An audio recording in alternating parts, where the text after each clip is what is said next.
Hello po, no.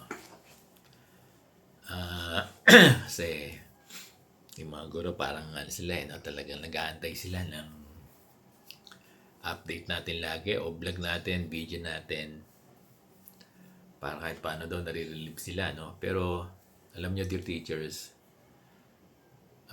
tumutulong ako, no, sa abot ng makakaya ko. Kaya lang kung anong abutin nung struggle natin tungkol dito sa 7 years o 10 years loan, hanggang doon lang, no? Oh, ako naman sabi ko, hanggat hindi sinasabi ng ng BSP, no?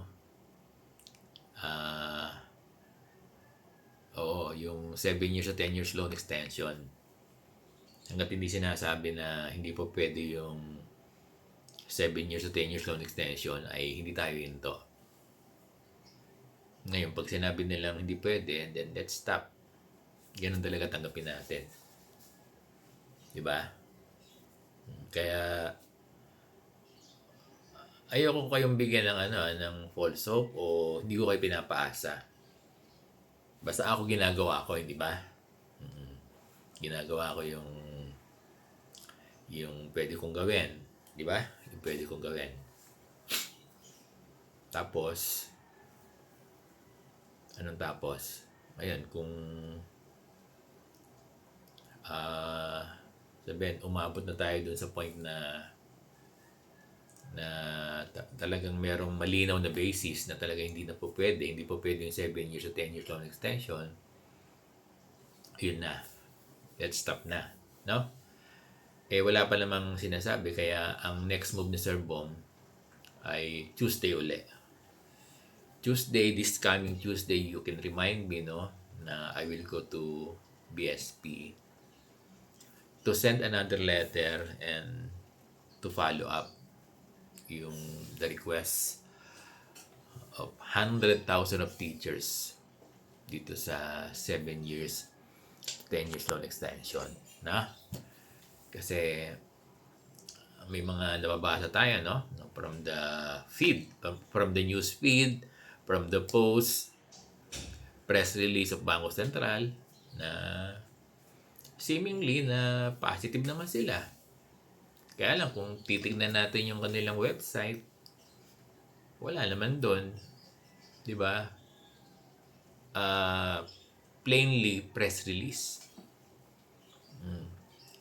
Tapos if you will ask the bank, yung PLI, sabihin nila wala naman talaga silang hawak na bank BSP circular for instructing them o directing them to give 7 to 10 years loan para doon sa mga depositor nila o sa mga guro na naglo-loan nila pala, no, sa mga ano ba tawag sa atin, lenders. O yung mga borrowers, ayan, borrowers. Wala naman ng kaya hindi rin natin masisi yung mga PLI na hindi makapagbigay sa atin ng 7 years o 10 years kasi wala pang nire-release ang Bangko Sentral. Kaya since the DepEd said, no, sabi nila yung ganitong jurisdictions for 7 years o 10 years loan extension ay nasa nasa BSP na to make policy. 'Di ba? Kaya nag-aantay din siguro ang DepEd. Since wala tayong nakikita ng no? Pag nagtatanong tayo, sinasagot lang tayo ng BSP doon sa kanilang remarks. Yung mga electronic answering nila, answering machine ba tawag doon? Kasi pag nagtanong ka, pare-pareho yung sagot sa inyo eh. Nakikita ko pare-pareho eh. May template sila ng sagot eh. O kaya titingnan natin yung talagang real answer, no? Titingnan natin yung real answer at magagawa lang natin yan, makukuha lang natin yan kung gagawa ulit tayo ng panibagong letter now for follow-up. Asking the BSP na March pa tayo na gano'n, no? Nagbigay ng letter, sumagot sila na pinag-aaralan, diba, nire-review. Ngayon tatanungin natin, kung meron na po ba, nakapaglabas na po ba ng policy, no? Kung meron na silang policy for the 7 years to 10 years loan extension. Ano? Na in particular na pwedeng i-avail ng ating mga teachers. Buong bansa ito, buong bansa. So yun ang gagawin natin, next week sa Tuesday, katulad din ng last time na nagpunta ako ng Supreme Court, Tuesday pupunta ako. Then itatry ko na merong makausap. Itatry ko na merong makausap doon. Tatanungin natin kung pwede makausap anybody, kung hindi man yung governor, of course napakahirap. No, highly impossible 'yon talaga. Pero kung makakausap natin